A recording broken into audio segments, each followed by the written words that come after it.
Dutch van der Linde, charismatic outlaw, visionary leader, and a man whose descent into paranoia and violence becomes one of gaming's most tragic character arcs. This is the story of how a dreamer became a monster, told through the eyes of those who followed him to the very end. Will witness his transformation through Arthur Morgan, a son who gave everything.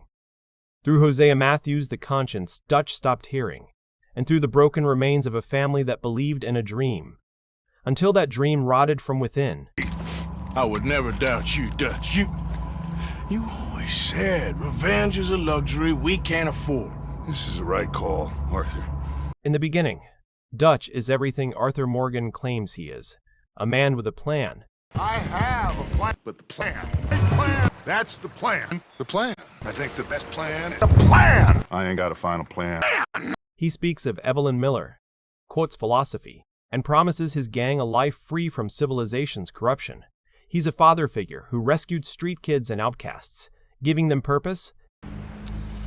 But we lost some folks. Now, if I could throw myself in the ground in their stead, I'd do it gladly. But Arthur Morgan, an orphan Dutch raised from boyhood. John Marston, a street kid given a second chance. Lenny Summers, brilliant but fugitive. Dutch collects broken people and makes them believe they're chosen, that they're family. At Horseshoe Overlook, there's laughter, music, hope. But even here, cracks appear. The Blackwater massacre looms over everything. We never see what happened, but we know Dutch killed a girl, Heidi McCourt, an innocent, and Dutch never truly addresses it. Hosea Matthews, Dutch's oldest friend, begins to notice something changing. Dutch takes more risks. The trolley station robbery, antagonizing both the Greys and the Braithwaites simultaneously. Would Hosea suggest caution? but deal with business the right way. We don't need to take revenge. We hardly know the guy. This ain't about revenge, Hosea. Angelo Bronte don't mean shit to me. This is about the fact we are planning to rob a bank in his town. Then comes the confrontation with Bronte.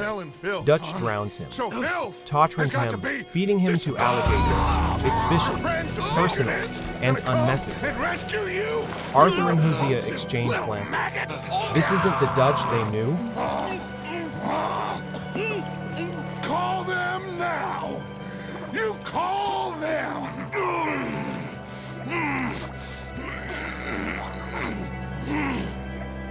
The bank robbery in Saint-Denis. This is the moment everything changes. The job goes wrong. The gang is trapped.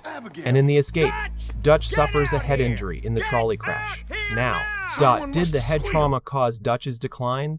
Or did it simply accelerate what was already happening? The game leaves this ambiguous, but one thing is clear. After this moment, Dutch is never the same. And in the chaos, Hosea Matthews dies. Dutch's moral compass, his voice of reason, gone, stranded on Guarma. Dutch's true nature emerges. He involves the gang in a foreign revolution, not for ideals, but for leverage, for escape. He executes an old woman in cold blood, But you killed her. She was gonna without betray us, hesitation. Arthur. Couldn't you tell? Gloria, she poses no Well, I threat. got some Arthur Spanish. begins to see it clearly She now. was. You keep killing folk, Dutch. I am just trying to make sure that some of us survive, Arthur. Now, shall we proceed? Clearly now. Dutch isn't freeing people. He's using them. The revolutionary leader Alberto Fusar is a tyrant.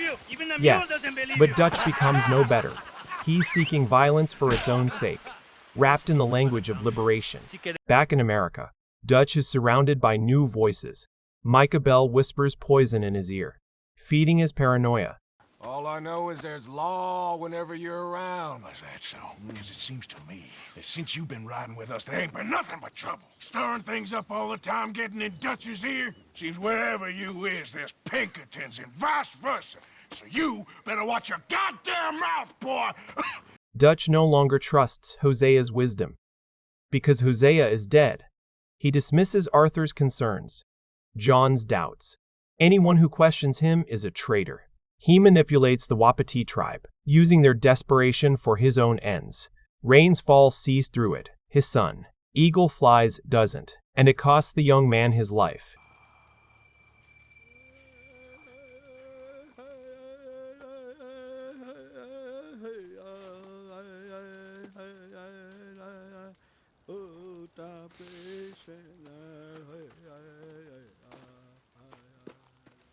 My son.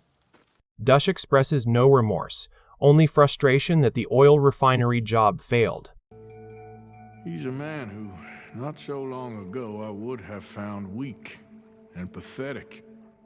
Now I see as wise and thoughtful and sensible. I would love to help him, or at least stop Dutch pushing his son to do something real stupid. Dutch's plans become increasingly Join reckless. once they stop The the train. Saint-Denis trolley station. The train robbery that nearly kills John. He's chasing one last score. But it's not about money anymore. It's about proving he's still in control. The philosophy is gone. The quotes about freedom and civilization ring hollow. What remains is a man who cannot admit he was wrong, who cannot accept that his way of life is ending, and who will sacrifice anyone to avoid that truth. I gave you all I had. Arthur's final words to Dutch echo with tragic weight. In the end, Dutch sides with Micah over Arthur, the man who had been loyal for 20 years, the son he raised. Dutch walks away. He doesn't pull the trigger, but he doesn't help either.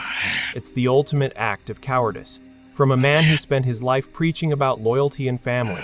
In this moment, the transformation is complete. Come on. Dutch.